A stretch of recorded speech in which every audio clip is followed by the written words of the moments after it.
साहब, मैं चाह रहा हूं कि कांग्रेस की तरफ से आप बाद में बोलें। मैं चाह रहा हूं कि एक रिटायर्ड कर्नल के तौर पे आज आप पहले बोलें और थोड़ा इस ऑपरेशन के बारे में बताएं। देखिए, आप भी मुस्कुरा दिए, आपके अंदर का कर्नल भी जाग गया होगा। सर बताएं, आपने ये कब देखा, ये कब पता चला आपको ये कि इस तरह की स्ट्राइक हुई है, और अंदर का आपका फौजी आज क्या कह रहा है? देखिए, वंस अ फौजी इज ऑलवेज अ फौजी। तो पहले हम सोल्जर हैं, देश के सैनिक हैं, और उसके बाद हमारी अपनी अपनी अलग प्रोफेशनलिज्म के तौर पे अलग चीज़ें हो सकती हैं, एफिलिएशंस हो सकती हैं। आज मैं सबसे पहले तो अपने देश की सेनाओं को सैल्यूट करना चाहूँगा कि उन्होंने इतने प्रोफेशनलिज्म के साथ, इतने प्रिसीजन के साथ और सटीकता के साथ जो उन्होंने अटैक किया है और जो स्ट्राइक किया है, और 9 लोकेशंस हैं, टेररिस्ट लॉन्च पैड हैं, उनके ऊपर काम किया है। तो उसके लिए अच्छे प्रोफेशनलिज्म को दिखाते हुए काम करने के लिए सेना को मैं पूरी तरह से सलाम करता हूं, और kudos to our defence forces.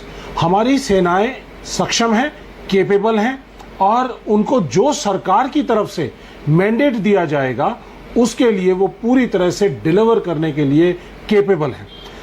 और जहां तक बात है कांग्रेस पार्टी का एक के नुमाइंदा होने के नाते, कांग्रेस पार्टी ने इस पहलगाम घटना के बाद 24 तारीख को कांग्रेस वर्किंग कमेटी की मीटिंग बुलाई, और उसके अंदर ये फैसला किया कि हम देश की सेना के साथ, देश की सरकार के साथ एकजुटता से खड़े हैं। पूरी तरह से एक होकर, एक मुश्त होकर हम सेना के साथ और सरकार के साथ हैं। जो सरकार बी फिटिंग रिप्लाई होना चाहिए, डिसाइसिव होना चाहिए, स्ट्रांग होना चाहिए, प्यूनिटिव होना चाहिए, और जो हमारे 26 बेगुनाह लोगों की हत्या हुई है उसके लिए इंसाफ मिलना चाहिए। तो आज ये इंसाफ डिलीवर होने की दिशा में ये एक पहला कदम है, और कांग्रेस पार्टी ने आज अपनी सीनियर नेताओं की, सीडब्ल्यूसी के नेताओं की मीटिंग बुलाकर आज ये फिर दोबारा से अपनी देश की सेना और देश की सरकार के साथ एकजुटता से खड़े होने का एक परिचय दिया। उन्होंने आकर अपना वक्तव्य यही दिया कि हम सेनाओं के साथ हैं।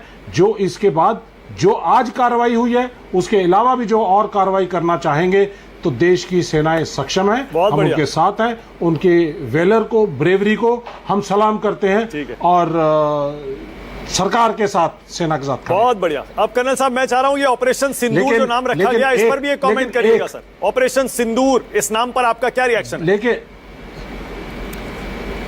देखिए, फौज कोई भी ऑपरेशन करती है तो उसका नामकरण बहुत इंपॉर्टेंट होता है, और वो बड़े सटीक तरीके से उसका नामकरण किया जाता है, चाहे वो ऑप अलर्ट के लिए हो, चाहे वो सद्भावना के मिशन के लिए हो। और आज क्योंकि जिस तरह से वहाँ पर हमारे मेल लोगों को मारा गया था, और हमारी जो महिलाएं हैं वो विडोज हो गई थी, तो एक बड़ा एक नाम जो है बहुत ही सटीक नाम है। हम इसके लिए भी भारतीय सेना को बहुत बहुत धन्यवाद करना चाहते हैं। लेकिन एक चीज़ में, जैसे कि जनरल साहब ने भी कहा और कर्नल नैन ने भी कहा है, कि पाकिस्तान एक रोग आर्मी है, प्रोफेशनल आर्मी ज़रूर है, न्यूक्लियर कैपेबल आर्मी है, लेकिन रोग आर्मी है। वो मिसएडवेंचर करने के लिए बहुत ही मानी जाती है, और वो किसी तरह का भी मिसएडवेंचर कर सकती है। और सॉफ्ट टारगेट्स, खासकर हिंदुस्तान के किसी भी इलाके के अंदर, वो सॉफ्ट टारगेट के अंदर किसी तरह से भी प्रॉक्सी के तौर पे या किसी और तरीके से वो कार्रवाई कर सकते हैं। तो हमें सजग और हमें अवेयर रहने की बहुत ज़रूरी है, अलर्ट रहने की ज़रूरत है। और इसके साथ साथ जो जो लाइन ऑफ कंट्रोल है उसके ऊपर, जिस तरह से हमने देखा कि पुंछ, रजौरी, वो पूरे इलाके के अंदर, बिम्बर गली, ये सब जो इलाका है उसको उन्होंने ओपन कर दिया है। वो आर्टिलरी फायर जिस तरह से कर रहे हैं, हमारे तकरीबन 10 सिविलियन मारे गए हैं और 40-45 के करीब घायल हुए हैं।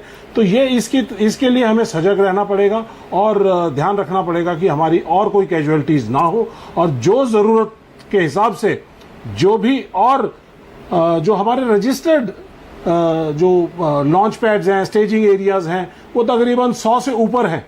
तो इनमें से 9 को हमने ध्वस्त करने का काम किया है।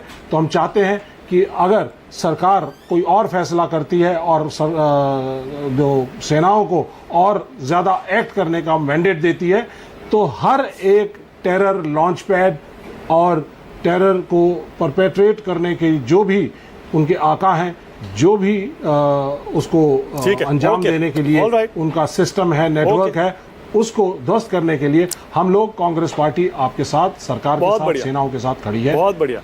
कर्नल साहब भी साफ साफ कह रहे हैं, देखिए पूरी तरह से सरकार के साथ हैं और ये तो शुरुआत है, पहला कदम है ये। आशुतोष,